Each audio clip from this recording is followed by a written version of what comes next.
마가복음 12장 1절부터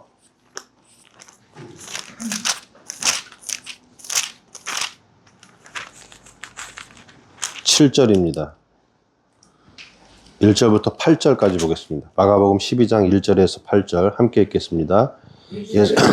비유로 그들에게 말씀하시되 한 사람이 포도원을 만들어 산 울타리로 두르고 집 짜는 틀을 만들고 망대를 지어서 농부들에게 새로 주고 타국에 갔더니 때가 이르매 농부들에게 포도원 소출 얼마를 받으려고 한 종을 보내니 그들이 종을 잡아 심히 때리고 거저 보내었거늘 다시 종을 보내니 그의 머리에 상처를 내고 능욕하거늘 또 다른 종을 보내니 그들이 그를 죽이고 또 그 외 많은 종들도 더러는 때리고 더러는 죽인지라. 이제 한 사람이 남았으니 곧 그가 사랑하는 아들이라. 최후로 이를 보내며 이르되 내 아들은 존대하리라 하였더니 그 농부들이 서로 말하되 이는 상속자니 자 죽이자. 그러면 그 유산이 우리 것이 되리라 하고 이에 잡아 죽여 포도원 밖에 내던졌느니라. 아멘. 포도원 농부 비유입니다. 권위의 문제를 가지고 예수님과 바리새인들, 제사장들, 장로들과 논쟁이 있었죠. 그래서 예수님을 향해서 네가 무슨 권위로 이런 일을 하느냐. 성전을 정화시키고 새로운 성전이 와야 된다. 이 메시지. 무슨 권위로 이런 일을 하냐. 그러니까 요한의 세례가 하늘로부터 온 거냐 사람으로부터 온 거냐 이렇게 하니까요. 대답을 못하죠. 그리고 나서 이어지는 말씀으로 예수님이 이 비유를 들어서 지금 얘기하시는 거예요. 이게 포도원 농부의 비유예요. 내용은 뭐냐면 한 사람이 포도원을 만들고 울타리를 두르고 집 짜는 틀을 만들고 망대를 지어서 농부들에게 주고 타국에 갔는데 이제 한 3, 4년 지나면은 열매를 먹을 수가 있단 말이에요. 그래서 농부들에게 포도원에서 난 열매를 어느 정도 받으려고 종을 보내니까 때려서 쫓아내고 또 보내니까 머리에 상처를 내고 능욕하고 또 다른 종을 보내니까 그를 죽이고 또 그 외에 많은 종들도 때리고 더러는 죽인지라. 그러니까 이 사람이 무슨 생각을 하냐면 내 아들, 사랑하는 아들을 보내면 그들이 받아들이겠지. 내가 노예들을 보내니까 때렸겠지만 주인의 아들이잖아요. 그러니까 뭔가 달라지겠지 하고 사랑하는 아들을 최후로 보냈는데 이 농부들이 어떻게 하냐면은 원래 상속자가 왔네? 그러니까 저 상속자를 죽여버리면은 그 주인이 상속할 자가 없어지는 거잖아요. 그러니까 이 포도원을 우리가 통째로 먹을 수 있겠구나. 그래가지고 주인의 아들을 죽이고 이스라엘 바깥으로, 포도원 바깥으로 버렸다 그랬어요. 버렸다. 이게 성경 전체의 역사예요.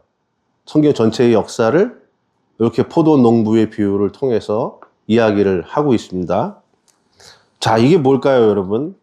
포도원은 뭘까요? 포도원은요, 이스라엘이에요. 이사야 5장에서도 그 포도원을 이스라엘이라 그래요. 그러니까 하나님께서 이스라엘을 어디다 두시냐면 가나안 땅에다 두시잖아요. 가나안 땅에 포로된 백성을 불러다가 가나안 땅에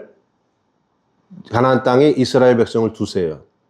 그 가나안 땅이 뭐냐면 포도원이에요. 이스라엘 백성들이 있는 포도원. 그리고 산 울타리를 쳤다 그래요. 산 울타리를 두르고 하나님이 이스라엘 백성을 가나안이라는 포도원에 둘 때에 시내산에서 뭘 했냐면 언약을 맺었어요. 그래서 너희는 내 백성이 되고 나는 너희의 하나님이 될 것이다.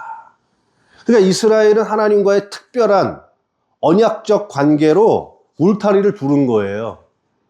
그러니까 포도 열매를 맺을 수 있는 가나안 땅이라는 포도원도 만들어진 이스라엘. 그 이스라엘을 어떻게 했습니까? 하나님이 내 백성으로 삼으셨어요.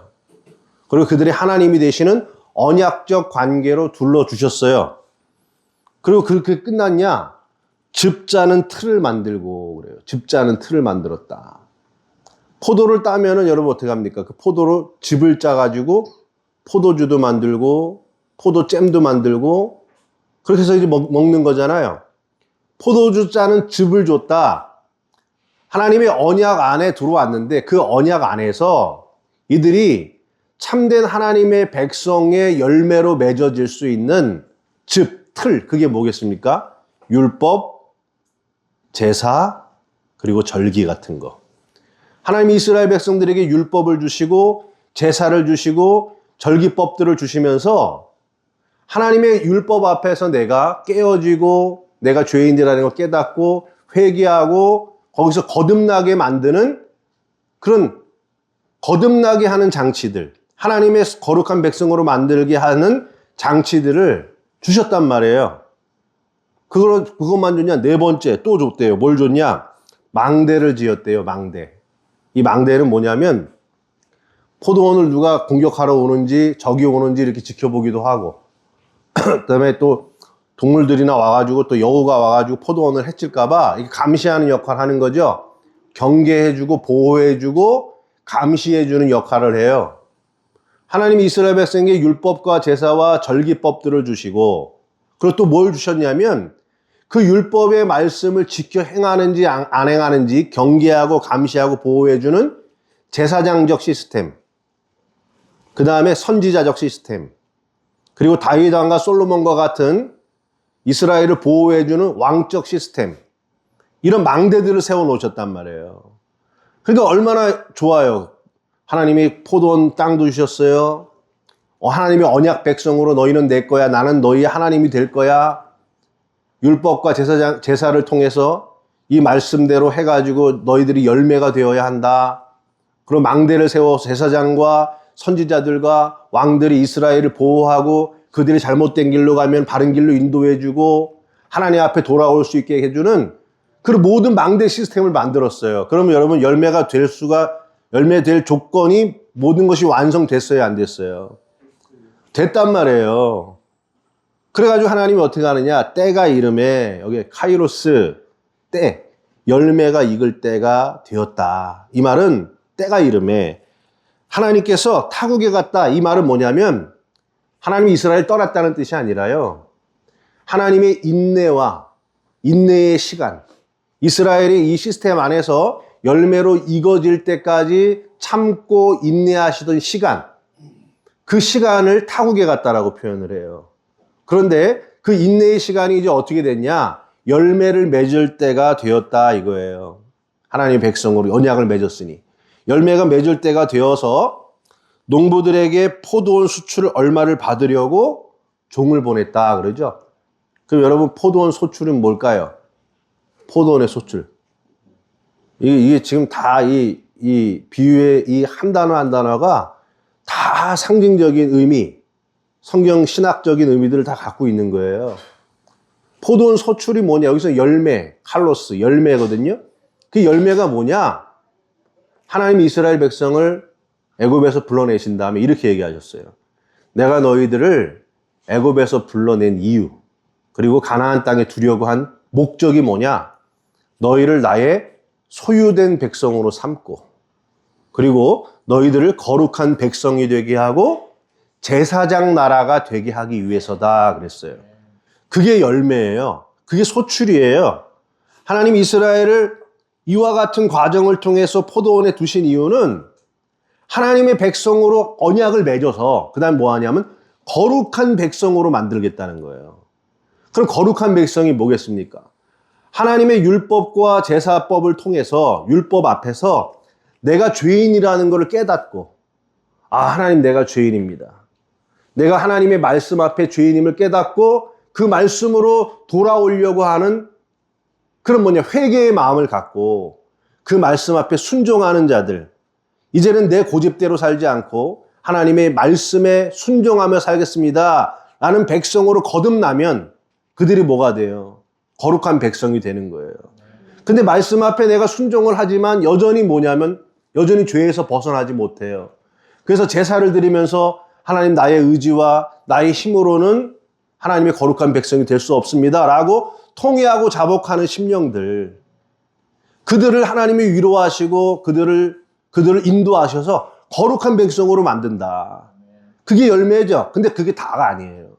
제사장 나라, 이 말은 뭐냐면 그렇게 하나님의 거룩한 백성이 되게 해서 이제는 제사장 나라, 수많은 주변에 있는 이방 나라들까지도 그들의 선함과 빛과 소금의 역할을 보고 그들도 하나님이 살아계시는구나, 우리도 하나님께로 돌아가야겠구나 하고 이방 나라들을 돌아오게 하고 이방 나라들의 연약함과 죄짐을 자기 십자가로 짊어질 수 있는 그런 나라로 만드는 거.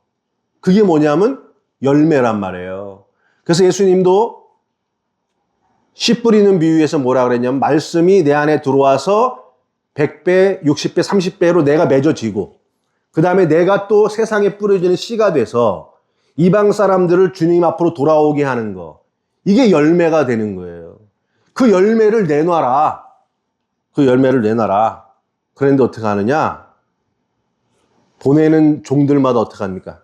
예레미야가 와서 하니까 예레미야의 뺨을 때리고 돌로 때리고 웅덩이에 집어넣고, 미가 선지자가 막 하니까 미가를 때리고 모욕을 하고, 이사야 선지자가 수도 없이 와가지고 하나님께로 돌아와라, 회개해라, 너희들은 거룩한 제사장 나라로 부름받았다.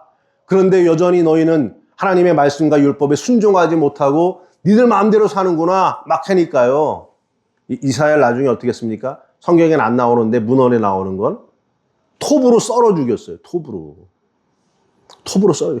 수많은 선지자들을 보냈건만 그들의 열매를 하나도 내어놓지 못하고 있는 이 이스라엘의 유대교적 시스템.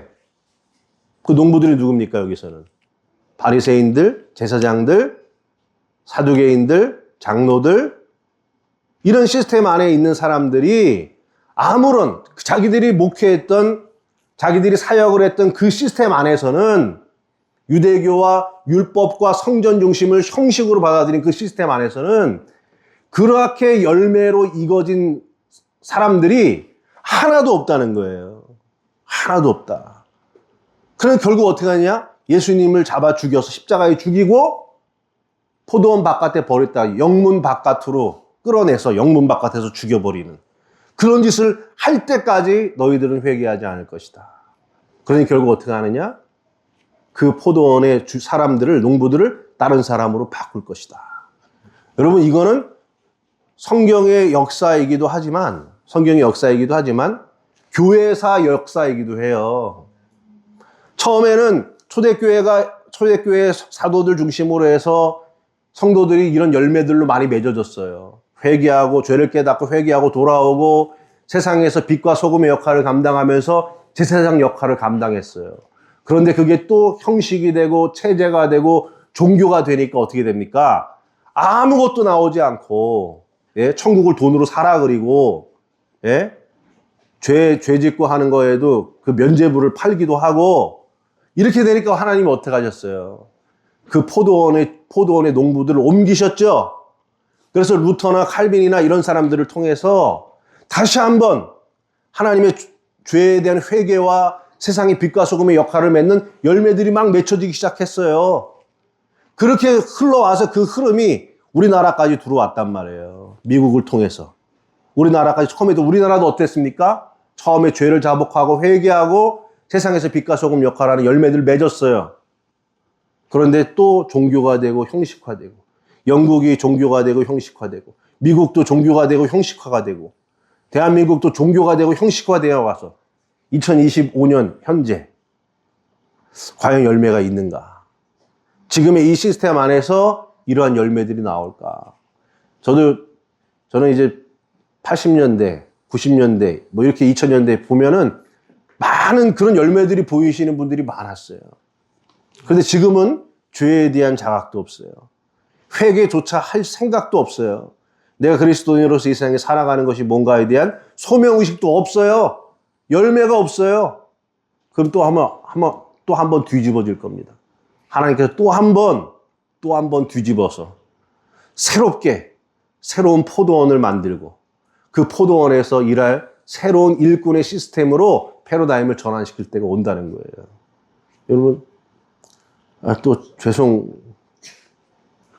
죄송합니다. 예. 이걸 각성을 하셔야 돼요. 여러분들이 열매를 내는 게 아니라요. 여러분들이 열매가 돼야 되는 거예요. 내가 열매가 되는 거예요.